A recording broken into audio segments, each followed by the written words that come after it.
minha ideia de fazer este vídeo foi o de procurar dar dicas, ideias e sugestões como fazer um vídeo eficaz de um ponto de vista de utilização de webcam, tanto através do Skype ou através de outro sistema que implique videoconferência. Portanto, criar videoconferências de sucesso, eficazes em termos de imagem e de comunicação. Portanto, passar a mensagem de uma forma atrativa. Para isso é preciso ter em conta 4 pontos fundamentais: a luz, o fundo, ter um fundo simples, a posição e depois também temos o som, podemos melhorar através de outros microfones. A utilização do microfone do computador, apesar de tudo, tem sido bastante satisfatória.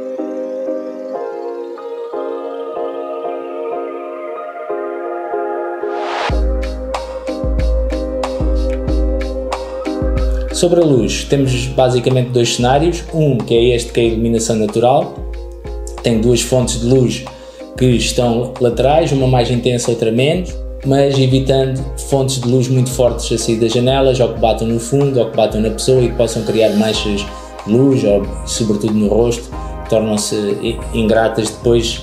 A câmara, num webcam ou num serviço de Skype com muita compressão, os dados de transmissão são sempre reduzem sempre a qualidade e essas pequenas nuances de texturas ou de sombra-luz são prejudicadas. Sobre o fundo, eu tenho aqui um exemplo: a colocação de um fundo mais colorido ou menos interessante prejudica sempre a comunicação. A nossa natureza é olhar para os pormenores que também se saltam e que são coloridos e que saltam aqui à vista e, portanto, tendencialmente vamos sempre olhar para ali e ver o que é que está ali, o que é que não está. Ainda para mais, eu estou colado ao fundo, porque esta imagem é 2 dimensões, é muito próxima de mim, e as câmaras, as webcams, não são como uma câmara cinematográfica em que tenho objetivas e um tipo também de sensor que me permite trabalhar ao longe e criar um desfoque do fundo. Portanto, quando vemos um filme, vemos a pessoa normalmente focada e o fundo desfocado, no sentido de captar a atenção da pessoa e não ter o fundo a distrair. Isso numa webcam não é possível. A comunicação deve ser assertiva, direta e focada, e os fundos acabam por prejudicar ou perturbar essa comunicação e essa eficácia. Em casa, a maior parte das pessoas podem ter dificuldade em ter um fundo limpo, mas é questão de pensar que o computador pode ser deslocado para outra zona em que temos muito mais controle sobre o fundo, de forma que o fundo possa ser o mais neutro possível. Sobre a posição da câmera, o que nós reparamos muito é estas mais utilizações, porque o computador está numa superfície normalmente sobre a mesa, então nós vemos muito isto com o teto. Às vezes temos candeeiros de parede que aparecem então assim e fazem ainda pior, porque criam estes alvos de luz muito fortes e que distraem, baralha também um pouco a câmera por vezes e distrai bastante. Temos que elevar a altura do computador no sentido de provocar com que ele suba e depois possamos inclinar a câmera melhor, neste caso mexendo na plataforma, no ecrã do computador, e ajustar. Portanto, a posição deverá ser esta relativamente que está aqui, mais para cima, mais para baixo, mas sensivelmente esta, ao nível dos olhos, um pouco mais acima, um pouco mais abaixo. Portanto, a base é a linha dos olhos. Sobre a iluminação, vamos ver então agora os nossos pontos para uma iluminação artificial. Este é o problema número 1 que se vê.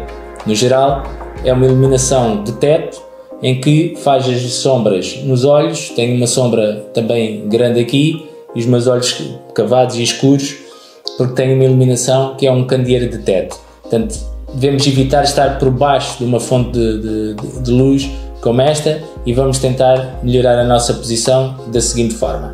Ok, então estamos aqui agora com a outra posição de luz, portanto colocar aqui um candeeiro para dar mais intensidade, só que a maior parte dos candeeiros têm que estar próximos para fazer o efeito de ter a luz só focada em mim, no meu rosto, mas este aqui, devido à intensidade, tem demasiada luz e o próprio fundo fica como uma sombra. Portanto, eu tenho que suavizar esta luz, esta fonte de luz, de uma forma prática e simples.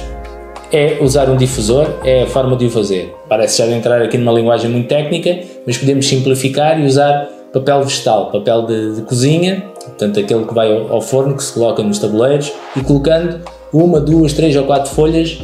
Portanto, agora temos o mesmo cenário de há pouco, simplesmente com papel vegetal neste candeeiro que está aqui, a provocar esta fonte de luz, em que tem tudo muito mais suave, a sombra de trás praticamente desapareceu, existe uma pequena aqui que é do outro candeeiro que está daquele lado, mas muito suave, a grande sombra que estava deste lado, a minha intensidade de luz muito forte na minha face também desapareceu, portanto já removi também o fundo. Portanto, este é o ponto um ponto de chegada ou de ponto de partida já muito interessante, e agora um pequeno detalhe podia-se melhorar ainda mais um pouco.